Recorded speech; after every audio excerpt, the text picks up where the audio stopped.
Shahrazad se dio cuenta de que amanecía e interrumpió el relato para el cual le habían dado permiso. Cuando llegó la noche 235, refirió: Me he enterado, oh rey feliz, de que bebió en compañía de Al-Asad, y Dios glorificado y ensalzado sea. Puso en su corazón el amor hacia Al-Asad. Ella llenaba las copas y se las hacía beber. Así llegó él a perder la razón. Se puso de pie para ir a satisfacer una necesidad, y salió de la habitación. Vio una puerta abierta, la cruzó y salió a un jardín en el que había toda clase de flores y frutos. Se puso en cuclillas debajo de un árbol, hizo sus necesidades e, incorporándose, se dirigió al surtidor que estaba en el centro del jardín, se tendió de espaldas con el vestido en desorden y el fresco del viento lo ayudó a dormirse. Así llegó la noche. Veamos ahora lo que hizo Bahram. Llegada la noche, llamó a los marineros de la nave y les mandó: soltad las velas. Marchémonos. Oír es obedecer, le contestaron, pero danos tiempo para llenar los odres y aparejaremos. Los marineros desembarcaron, recorrieron las cercanías, circundaron la ciudadela y llegaron a las paredes del jardín, treparon por ellas, descendieron al otro lado y siguieron unas huellas de pisadas que conducían al surtidor. Una vez junto a este, encontraron a Al-Asad tumbado de espaldas. Al reconocerlo se alegraron y, después de haber llenado los odres, cargaron con Al-Asad, saltaron la tapia y corrieron a entregarlo a Bahram el mazdeo. Le dijeron: alégrate de haber conseguido tu deseo y tranquiliza tu corazón, haz repicar tus tambores y sonar tus flautas. Hemos encontrado y traído con nosotros al prisionero que te arrebató por la fuerza la reina Marchana. Y esto diciendo, lo arrojaron a sus pies. El corazón de Bahram, al verlo, se dilató de alegría. Hizo regalos a los marineros y les mandó que se apresurasen a zarpar. Aparejaron, reemprendieron el viaje en dirección al Monte del Fuego y estuvieron navegando hasta la mañana. Esto es lo referente a ellos. He aquí lo que hace referencia a la reina Marchana: después que Al-Asad se hubo alejado esperó un rato, pero él no regresó a su lado.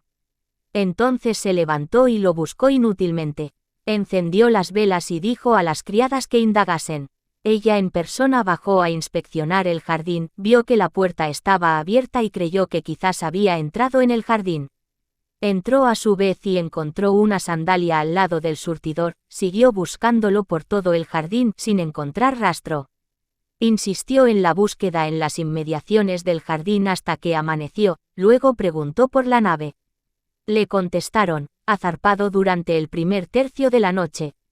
Entonces comprendió que lo habían raptado. Indignadísima, mandó que se aprestasen enseguida 10 grandes buques dispuestos al combate. Ella misma embarcó en una de las naves, acompañada por sus soldados, bien equipados y provistos de armas.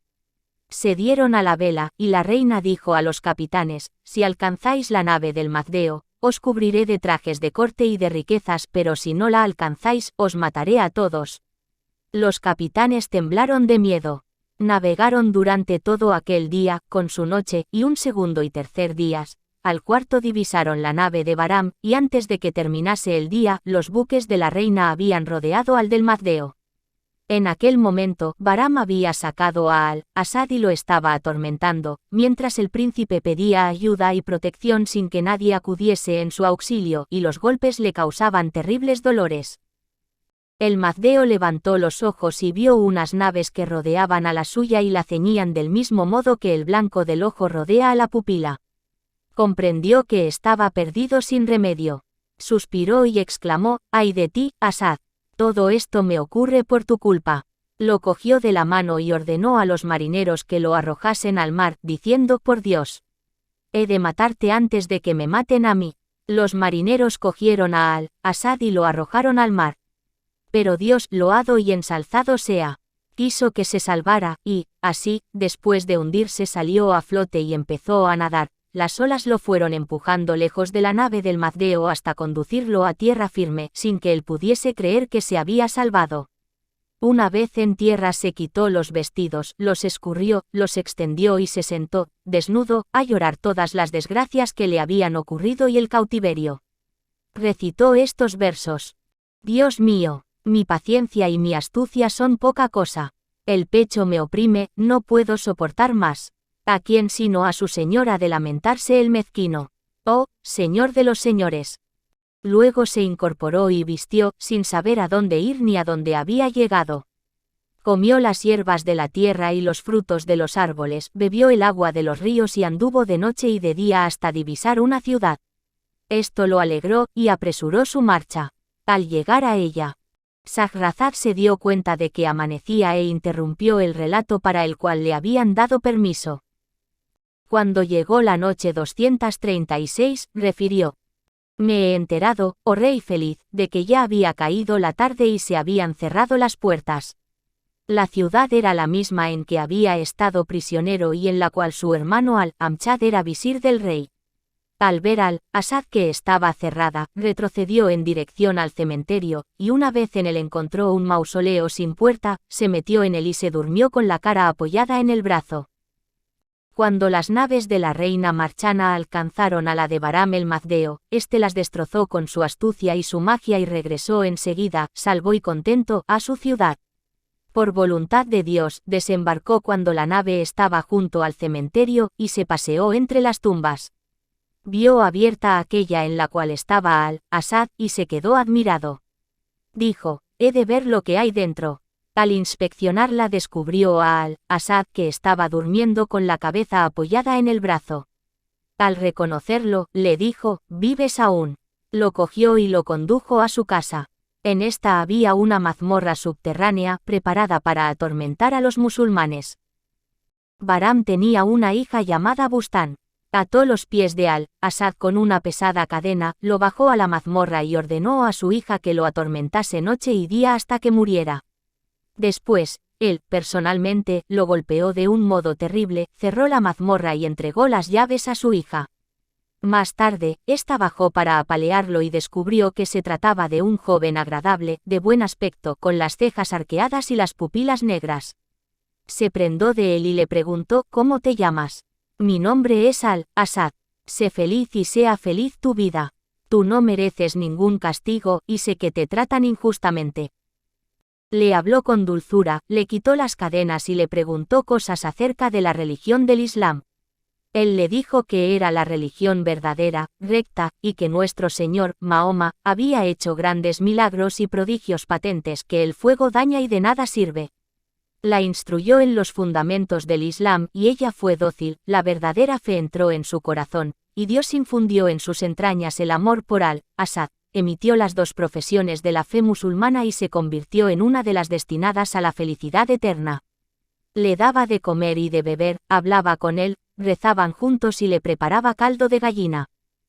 Al-Asad recuperó sus fuerzas, curó sus enfermedades y volvió a su estado de salud anterior. La hija de Bahram dejó a Al-Asad, salió a la puerta y oyó que el pregonero voceaba: aquel que tenga un joven hermoso de este aspecto y lo revele, recibirá todo el dinero que quiera. Aquel que lo retenga y lo niegue, será ahorcado en la puerta de su casa, sus bienes serán confiscados y su sangre será vertida. Al-Asad había contado a la hija de Bahram todo lo que le había ocurrido. Al oír el pregón, ella comprendió enseguida que buscaban a Al-Asad. Entró, le contó lo que sucedía y él se dirigió a la casa del visir. Al ver a este dijo: por Dios, este visir es mi hermano Al-Amchad. Seguido por la joven, entró en el alcázar, miró a su hermano Al-Amchad y se arrojó en sus brazos. Al-Amchad, al reconocerlo, salió a su encuentro, se abrazaron, y los esclavos corrieron a formar un círculo alrededor de ambos que habían caído desmayados. Al volver en sí, Al-Amchad corrió a presentar a su hermano al sultán y refirió a este toda la historia. El soberano mandó saquear la casa de Bahram.